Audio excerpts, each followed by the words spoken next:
Lawrence public school के 40वें वार्षिकोत्सव के अवसर पर समारोह में उपस्थित जम्मू कश्मीर सरकार के मंत्री श्रीमान सतीश शर्मा जी, नगरोटा की नवनिर्वाचित विधायक Divyani Rana ji, chairman Lawrence public school wing commander MM Joshi ji, Padmashri SP Verma Sahab, general Rakesh Sharma ji, secretary Jammu Kashmir art academy Harvinder Kaur Sahiba, सभागार में उपस्थित सभी सम्मानित अतिथिगण, पुरस्कार विजेता, देवियों, सज्जनों और मित्रों, सबसे पहले मैं लॉरेंस पब्लिक स्कूल के 40वें वार्षिकोत्सव के अवसर पर सभी विद्यार्थियों को, टीचर्स को और उनके अभिभावकों को ढेर सारी बधाई और शुभकामनाएं देता हूं। इस अवसर पर स्कूल की संस्थापक स्वर्गीय श्रीमती शकुंतला जोशी जी को भी श्रद्धांजलि अर्पित करता हूं। उनके जीवन आदर्श और मूल्य भविष्य में इस स्कूल और यहाँ की नई पीढ़ी का निरंतर मार्गदर्शन करते रहेंगे, ऐसा मेरा विश्वास है। यजुर्वेद में हमारे यहाँ कहा गया, समवा मनांसि संव्रता समुचित्तान कारकम, अर्थात दंपत्ति के मन, कर्म और चित्त समान हों। ये बात यजुर्वेद में हमारे यहाँ कही गई। शकुंतला जी और विंग कमांडर MM जोशी साहब का जीवन, मैं मानता हूँ कि इस भावना की एक जीती जागती मिसाल है।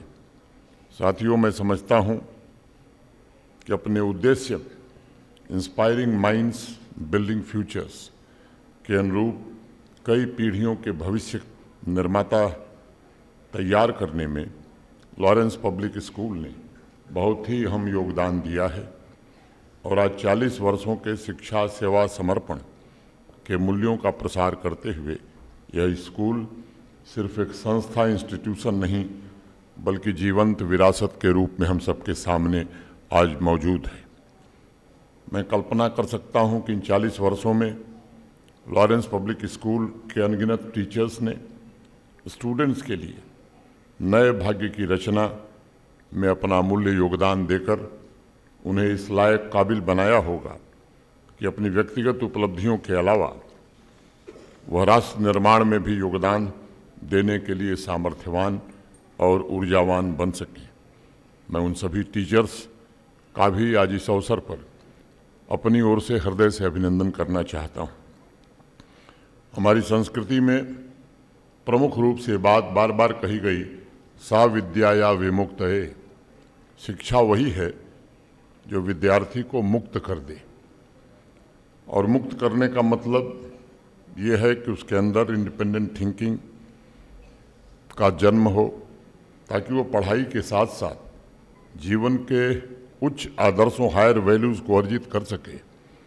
मुझे बताया गया है, इसी स्पिरिट के साथ Lawrence public school future learning की दिशा में निरंतर परिवर्तन करते हुए डिजिटल लर्निंग और वैल्यू बेस्ड एजुकेशन, मूल्य आधारित शिक्षा पर विशेष बल दे रहा है, जो अलग अलग सेक्टर्स में तेजी से हो रहे परिवर्तन के लिए अत्यंत जरूरी है।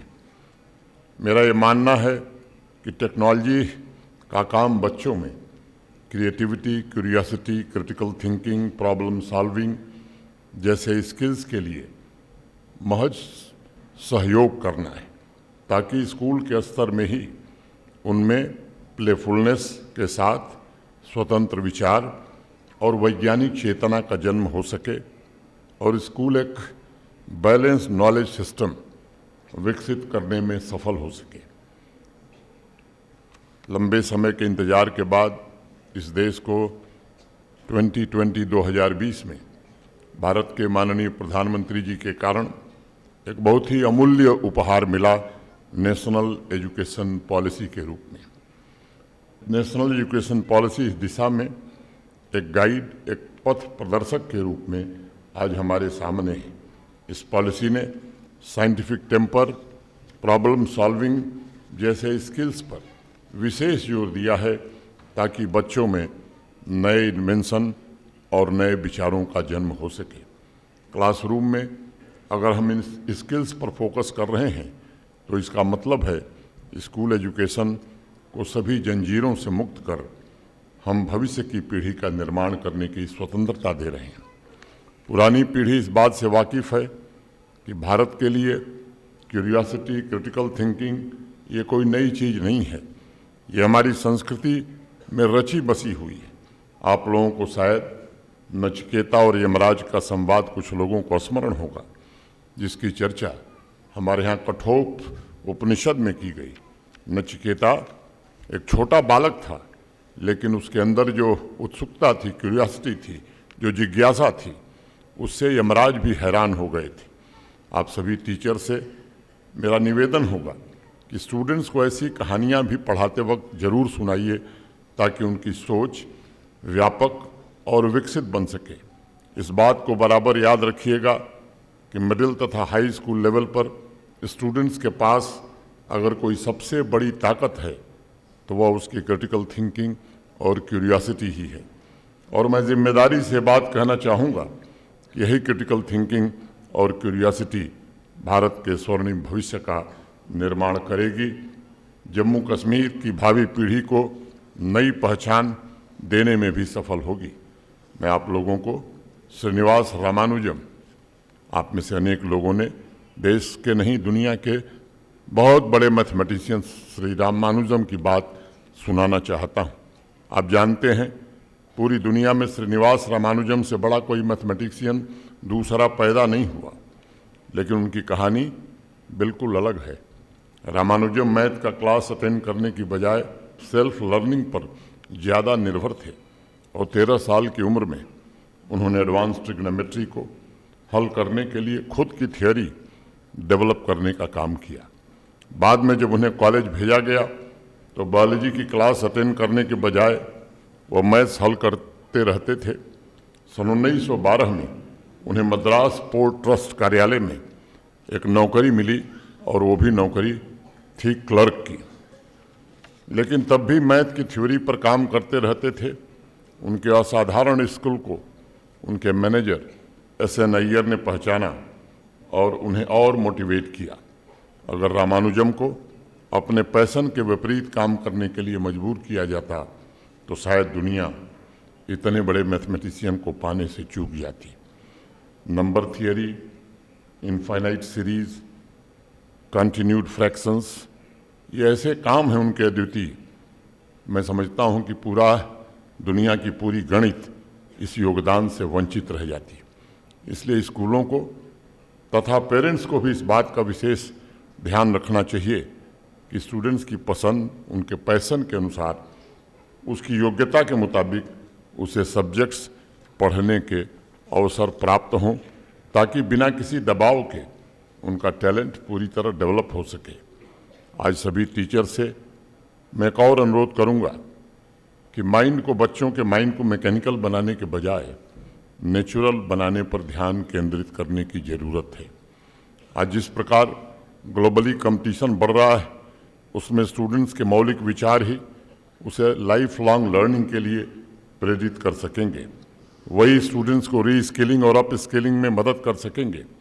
क्लासरूम में यूनिक इंडिविजुअलिटी को प्रमोट करके ही हम भविष्य का अच्छा ह्यूमन कैपिटल जनरेट कर सकते हैं।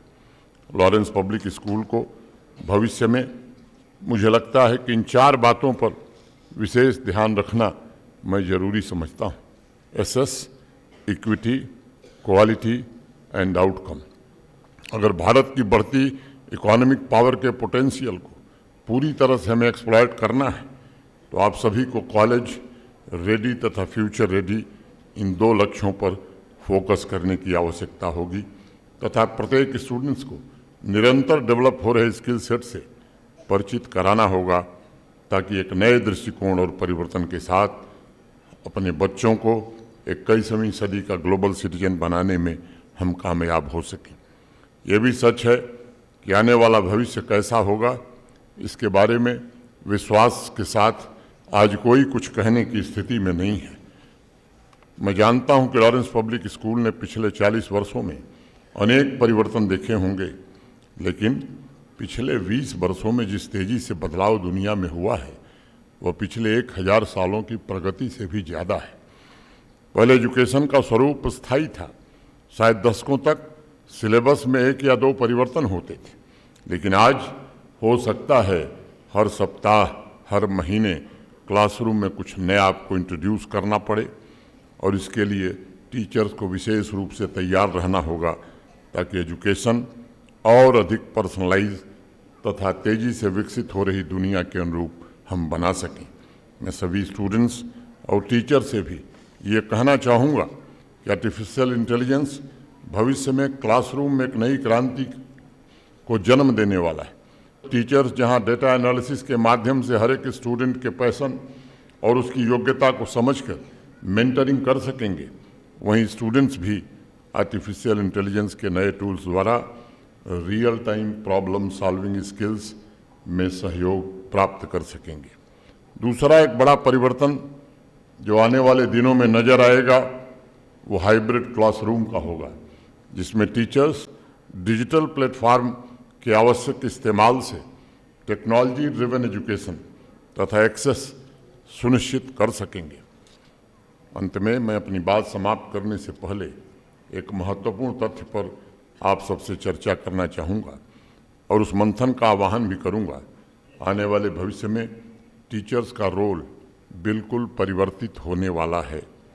टीचर सिर्फ इंफॉर्मेशन प्रोवाइडर नहीं बन सकते, बल्कि उन्हें मेंटर बनना होगा, जिसकी सबसे बड़ी जिम्मेदारी बच्चों में सभी स्किल्स और क्रिएटिविटी के अलावा उनके भीतर नए सपने जन्म लें, ये जिम्मेदारी टीचर की होगी। मशहूर राइटर नेपोलियन हिल ने अपनी एक पुस्तक में लिखा था, and I would like to quote, dreams are seedlings of reality, a burning desire to be and to do is the starting point from which the dreamer must take off. इसलिए मैं समझता हूँ कि टीचर्स का आज सबसे बड़ा दायित्व है कि बच्चों को सपने और संकल्प कैसे दिया जा सकता है इस दिशा में सोचें और उसे पूरा करने में उनकी पूरी सहायता करें। साथ ही उन्हें अपनी परंपरा, भाषा, मूल्यों, प्रेम, करुणा, हिंसा, अहिंसा, भाईचारे से भी परिचित कराने का दायित्व हमारे टीचर्स का ही होगा। भविष्य में इस रोल को आप कैसे निभाएंगे, इस पर आपको गहनतापूर्वक विचार करना होगा। जिन नारियों को आज सम्मानित किया गया है, मैं उन्हें हृदय से सबको बधाई देना चाहता हूं। एक एक के बारे में मैं बताऊं तो समय जाया होगा, इसलिए समवेत सामूहिक सबको अपनी ओर से बधाई देते हुए मुझे महादेवी वर्मा की 2 पंक्तियां ध्यान में आ रही हैं, उसे मैं उद्धृत करना चाहूँगा कि नारी तुम केवल श्रद्धा हो, विश्वास रजतनक पत्तल में पीयूष स्रोत सी बहा करो, जीवन के सुंदर समतल में नारी तुम केवल श्रद्धा हो। ये हमारी सनातन संस्कृति में इसका वर्णन है। और अब देश जिस मुहाने पर खड़ा है, केवल विमेन एम्पावरमेंट नहीं बल्कि विमेन लेड डेवलपमेंट की ओर देश आगे बढ़ रहा है।